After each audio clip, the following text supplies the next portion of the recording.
Perfume instead of bathing, chamber pots in corridors. One sweep through the Sun King's palace that will change how you picture royal life. Welcome to Versailles. Not the postcard, the smell behind the gold. Picture yourself walking under crystal chandeliers. Mirrors catch the morning light. Gilded doors open. You expect roses. You taste something sharper. Potpourri with a bite like vinegar. Warm skin, old wood, 1,000 bodies breathing the same air. Sweetness on top, life underneath. This is the most famous palace in France. It is beauty built on human routine. It is a stage where scent fights a daily battle with biology. Here is our plan. We will follow the body through the palace from dawn to deep night. We will see why some doctors once warned against hot baths. We will discover how a single tub sometimes served a family in strict order. We will watch teeth cleaned with herbs and cloth. We will touch scented sponges and powders. We will face the truth that Versailles held too few fixed toilets for the people who crowded its halls. We will trace waste from chamber pot to cesspit and sometimes to places a pot never should have been. When historians debate a detail, I will tell you. When a custom comes from broader, early modern practice and not from a royal decree, I will point that out. The goal is not to judge the past with a 21st century frown. The goal is to understand how power tried to look perfect while living inside ordinary human limits. The day begins before sunrise. Servants are already moving. They carry water in copper vessels that ring softly on the stairs. They are the pulse of the building. They light fires. They shake linens. They sweep corridors. They hang sachets of dried flowers. They open windows to vent the night breath of hundreds of rooms. Always there is scent. Lavender, rose, citrus peel, small bowls of potpourri near doors, pomanders tucked in sleeves, fragrant herbs once scattered on floors, later replaced by subtler powders dusted on skin and hair. None of this means courtiers did not care about real cleanliness. It means real cleanliness was hard when water traveled by bucket, not by pipe. The court turned fragrance into a tool of health and grace.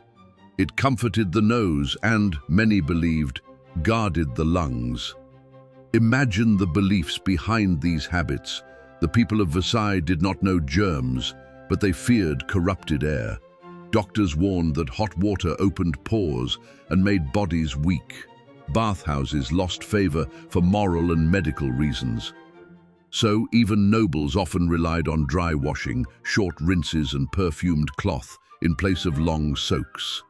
Practices shifted with fashion and with limited plumbing, yet that caution shaped daily routine for generations. Step with me into the king's waking chamber.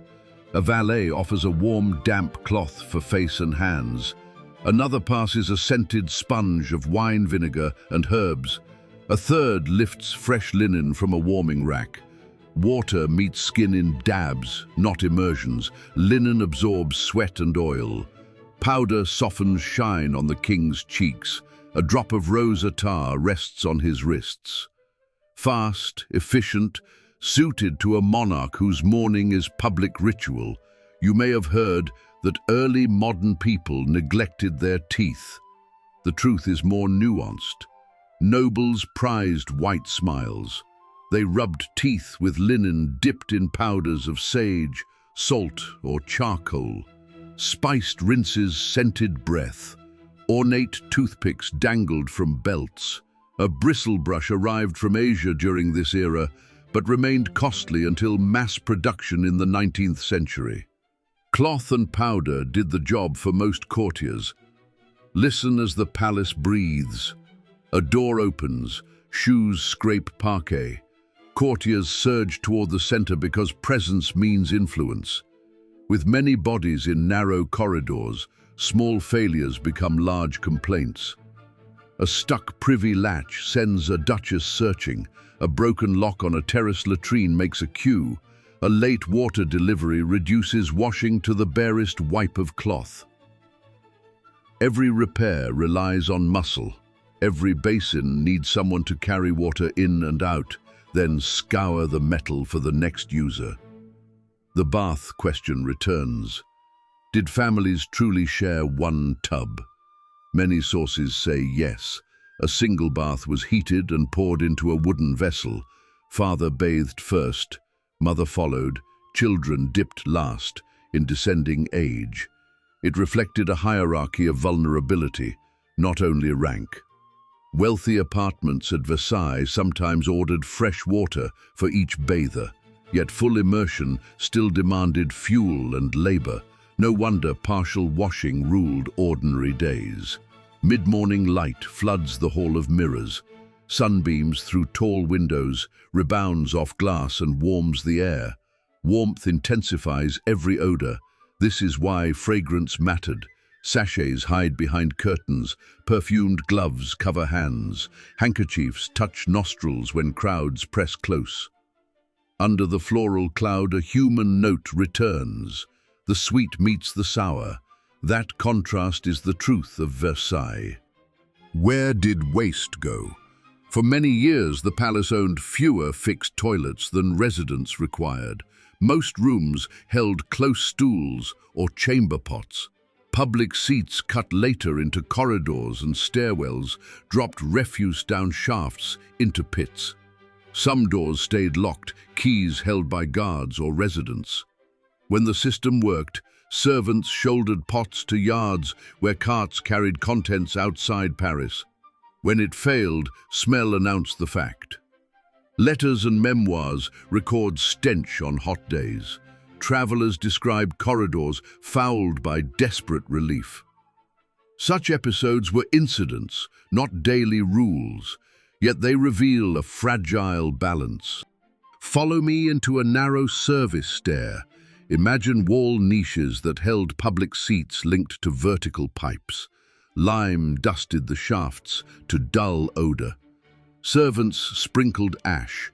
Even so, heat built, vapors climbed, and drafts slipped under doors. Regulations sought order. Notices demanded regular corridor scouring and pot collection. Rules like these speak to constant struggle, not to universal filth. Maintenance was never finished.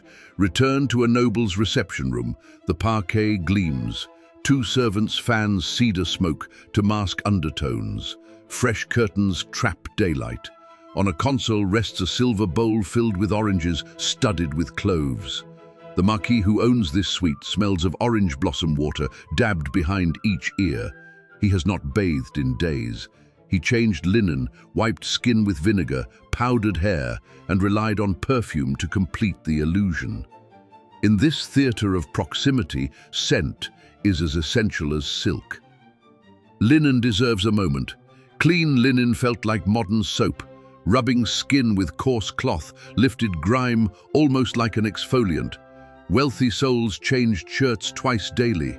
Laundresses boiled garments in lye and dried them in sun.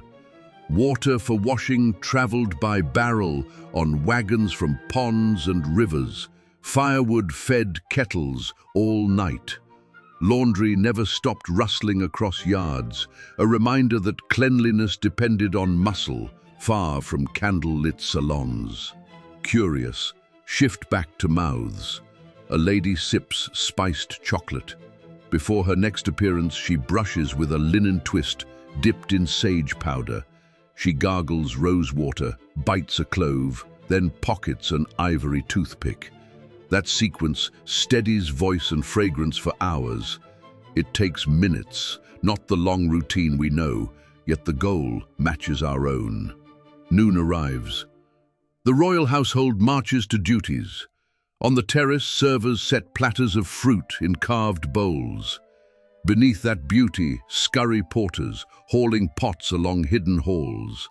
They pass courtiers who hold lace kerchiefs to fragrant noses, unwilling to see the labor beneath.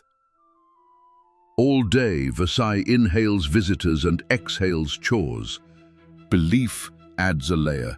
Many equated foul air with moral decay. Prayer books warned against sin of the flesh and sin of the odor. Sweet scents were thought to steady the soul. Shops in Paris sold lily, violet, musk and ambergris, promising elegance and safety. Some chroniclers emphasize superstition. Others point to treatises that argued sweet odors corrected humors. Either way, fragrance acted as fashion and therapy. The bell tolls for the noonday meal, bronze doors swing, the king's table gleams, courtiers stand along a rail, silent until the sovereign lifts a spoon. Etiquette governs every bite. When he rises, the meal ends for all. Beneath gilded ceilings, smells linger, roasted game, beeswax, bodies in brocade. Servants slip through side doors with basins, so nobles can rinse fingers in orange blossom water between courses. Linen towels appear for drying, all this with minimal plumbing. Buckets in relay carry the day. Afternoon light drifts across floors. Outside, fountains sparkle. Inside, heat builds and demands more scent. Pages bring baskets of lavender to sprinkle beneath benches. Chamberlains open high windows despite draft warnings. Courtiers rest in alcoves, spritzed with vinegar of four thieves, a blend once believed to ward plague. In this mix of rumor and reason, smell shapes movement as much as rank. Imagine you are a visiting diplomat. You have heard rumors that corridors double as privies. You explore and test the air. In some wings, the scent is almost pleasant. In others, a sour note clings. You spy a servant bearing a close stool behind a silk screen. Lime dust marks a stare. You realize Versailles is grand, yet vulnerable, polished yet porous. You send letters home describing splendor tinged with stench. Later readers mistake a week of heat for a constant condition. The truth lives between extremes. Late afternoon brings new visitors. Provincial nobles stare at the mirrors, pinch nostrils near service passages, and cram salons hoping for a royal glance. Each extra body means more breath, more sweat, more need for perfume, and more pots to empty. Servants adapt, burning rosemary in corners and sprinkling vinegar along thresholds. They work quietly, since true grandeur never shows its mop. Dusk settles, lanterns glow. The palace cools and odors subside, yet the day remains in the linen bins, in ash barrels, and in carts of waste that rumble toward fields. It will return tomorrow. Versailles rests only a few hours. Its servants rest less. The library offers a cooler air, scented with wax and parchment. Here, water fear is strong, for damp ruins pages. Librarians dust with dry cloth and burn mild pastilles rather than scrub. Cedar shavings and a touch of camphor deter insects. Even here, hygiene relies on scent rather than soap. The sun dips. Lamps catch reflections. Music rises from antechambers. We are about to enter the evening ballet of candles, powder, and footwork that defines Versailles after dark. Twilight closes over the gardens. Musicians lift bows. 1,000 wicks take fire. Candlelight smooths every face and softens every corner. The palace looks flawless again. The nightly performance begins. You pass from antechamber to salon as the orchestra warms the air. Powder drifts like pale mist when wigs are shaken. Perfume follows in slow waves each time a door opens. If you pause in a corridor, you notice something else. Servants glide along the walls with bowls of scented water. They dampen cloths and dab at railings and door pulls. These little washes are the closest many surfaces will come to a bath today. The work is quiet because the illusion of ease cannot break. Curious, a call rings for the evening assembly. Courtiers arrange themselves by privilege. Positions are everything. The king appears, gilded by light. Even here, the body is near the surface. Ribbons hide perspiration. Powder keeps a brow dry. Gloves carry small clouds of violet. People do not speak of pipes or drains. Everyone understands that ceremony covers sweat with lace. Watch how scent becomes strategy. Ladies hold pomanders near the lips to steady breath in crowded rooms. Gentlemen dab vinegar on glove linings before a long dance. A sharp note of citrus cuts heavy air. Servants feed small pastils to braziers, so a faint perfume flows along the floor. These tricks matter. Hundreds of bodies make a stew of heat. Without small interventions, the mask would slip. Outside, night soil carts wait in shadow. Porters move through service corridors to collect pots from suites that allow entry after dark. They tip contents into covered barrels and add ash or lime to contain odor. The carts leave the service gates and roll toward the countryside where farmers buy waste for fertilizer. It is an old exchange. The palace sends out what it cannot keep. In return, the fields feed the royal table. Power and soil become partners, whether the court admits it or not. Listen for the quieter rhythm under the music. Water sloshes in buckets, brooms whisper, keys turn in doors that hide public seats along stairwells. Servants test the shutters that vent shafts to pits. The fight against odor continues while the courtiers dance. Trim silk floats past a hidden door. Behind it, a woman in coarse sleeves scrubs a pan with lye and sand. Each plays a part in one show. One part has an audience, the other does not. The ball ends, the king retires, the coucher begins. It is theatre and statecraft. A chosen group witnesses disrobing and the first steps toward sleep. Valets bring warm cloths for face and hands. Another offers a scented sponge. Clean linen waits at the ready. Order matters as much as action. It proves the royal body has its own liturgy. Little water, much linen, perfect scent. The pattern never leaves the royal orbit. After the royal bed is closed, the palace exhales. The night crew grows. Water carriers, sweepers and laundresses cross like comets in a private sky. The kitchen slow, yet do not sleep. Pots must be scoured for dawn. Grease must be scraped from stones. The smell of cooked meat yields to the sharper scent of hot ash and soap. The laundry yards become a world of their own. Torches flank kettles. Women stir boiling shirts with long paddles. Steam smears the air. The workers beat fabric against boards in a steady rhythm that seems to match the hoofbeats of carts leaving the grounds.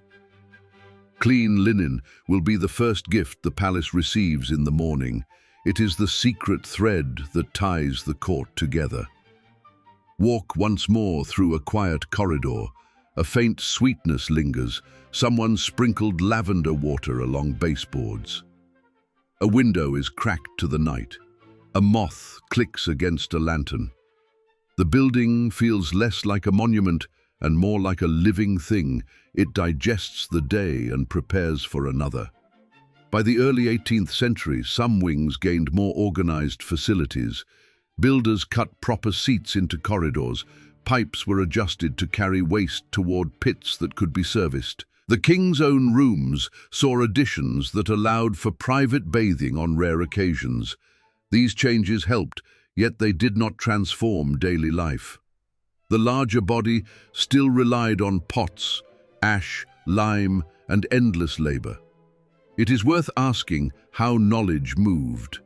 Even as some doctors warned against hot water, others prescribed medicinal baths. They argued that warm immersion could soothe melancholy or ease pain. Courts experimented. Steam rooms appeared in a few private apartments. Scented oils were used more as medicine than as routine hygiene. The idea of bathing refused to vanish. It shifted meaning until plumbing made it practical for many. Midnight passes. The halls thin.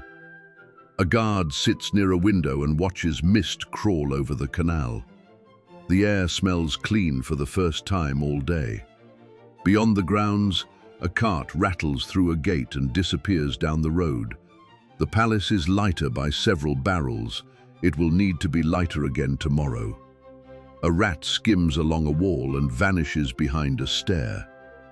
Even here, life shares space. Before sleep takes the building, one last cycle begins. Staff set bowls of dried petals and citrus peel that will be crushed underfoot by morning traffic. They hang fresh sachets near doorways. They stack kindling by hearths so fires can catch quickly. They lay out bundles of linen by rank and room number. Every inch of preparation hides labor under a veil of grace.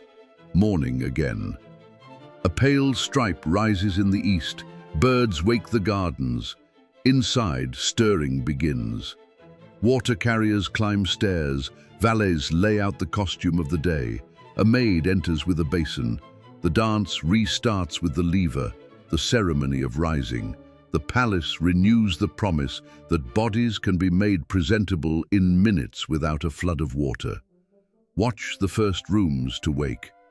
Hands are washed, faces are wiped, hair is powdered, linen changes, gloves slip on, perfume glides across pulse points, servants remove nightpots with silent speed, contents vanish into barrels and away to the fields. Fresh pots appear, as if by magic. That is the secret of true magic. It is human work made invisible by practice. In a side gallery, you can read a moral lesson disguised as routine. When life depends on manual systems, timing is everything. If laundry arrives an hour late, smell accumulates. If a door key goes missing, a corridor becomes a story someone repeats at dinner with a wrinkled nose. If vinegar jars run empty, the handkerchief trick fails. A single break magnifies inside a crowded palace.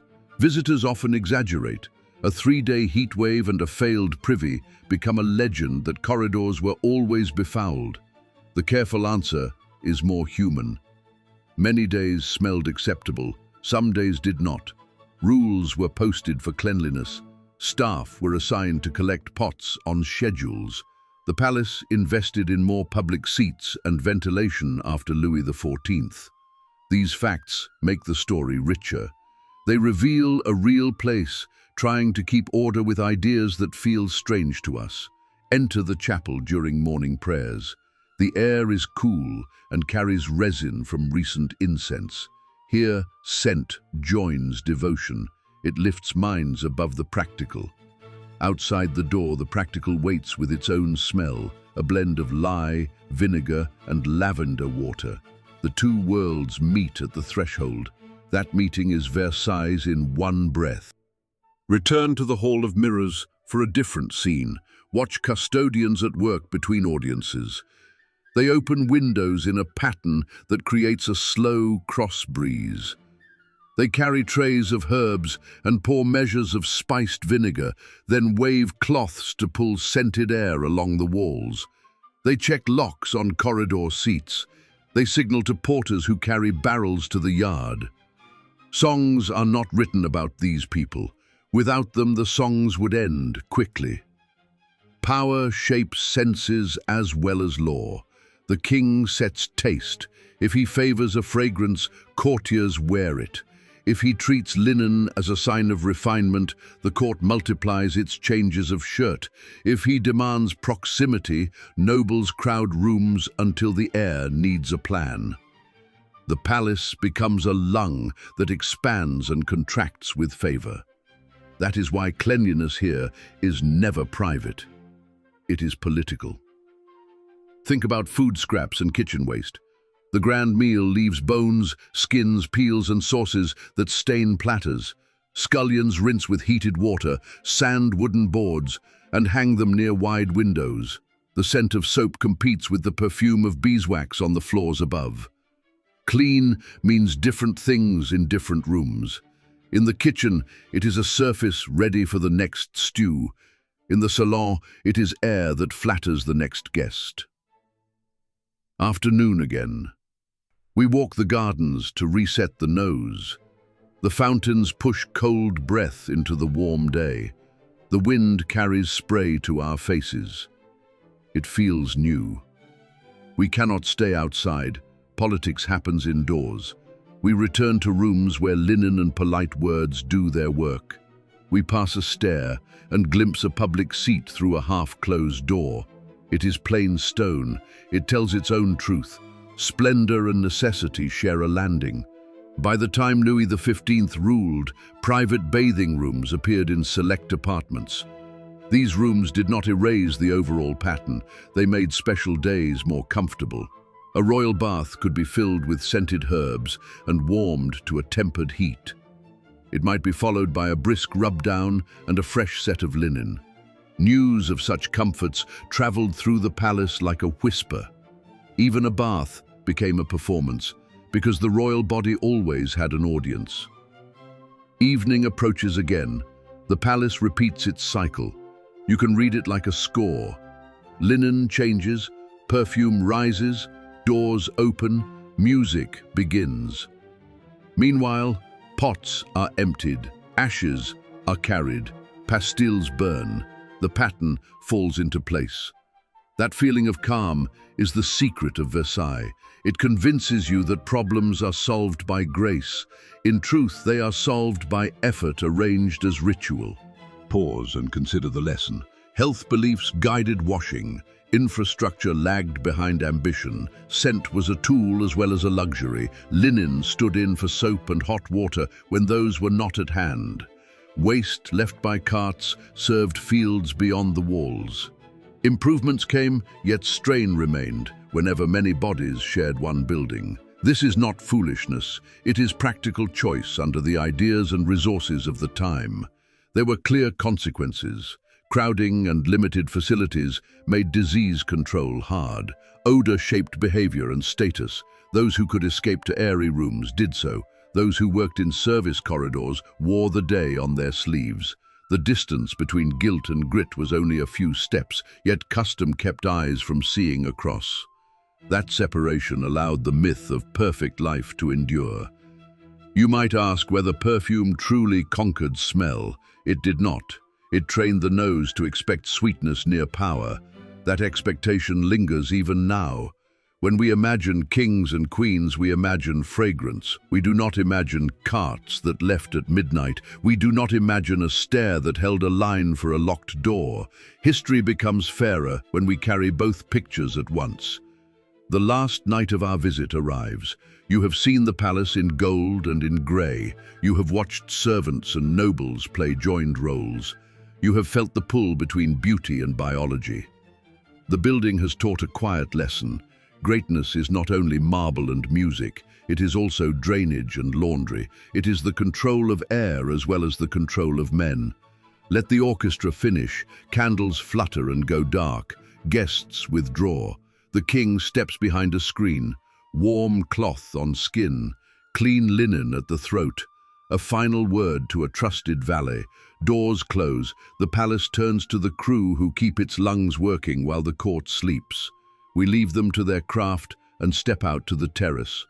The gardens breathe cool scent, the fountains murmur.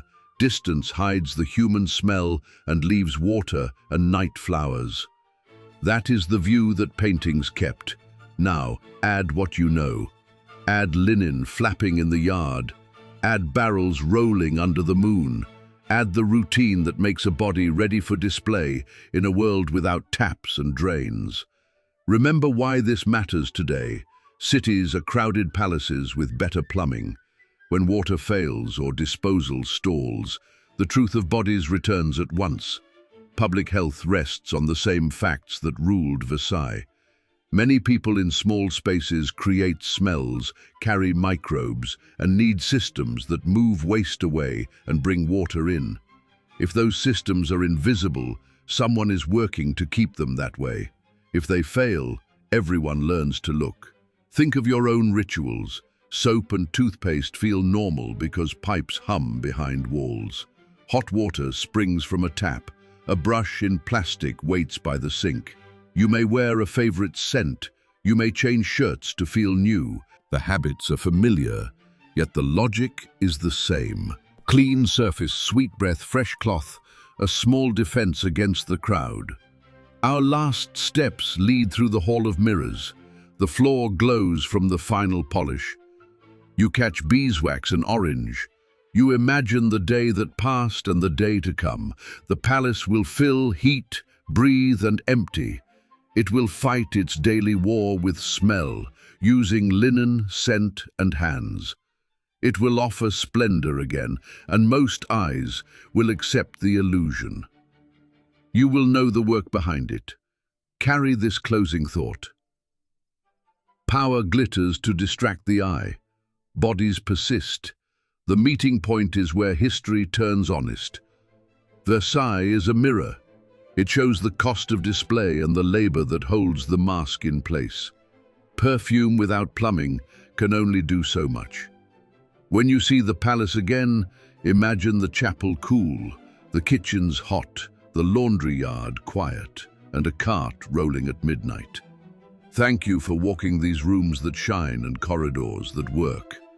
If this changed how you imagine royal life, you have seen the palace in full. The gold remains.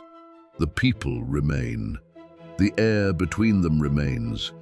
And in that air, the story never ends. Good night, Versailles. Sleep, breathe, and be ready to pretend it never happened when the mirrors blaze again at dawn. Carry this picture with you when the mirrors shine and the crowds return tomorrow at dawn.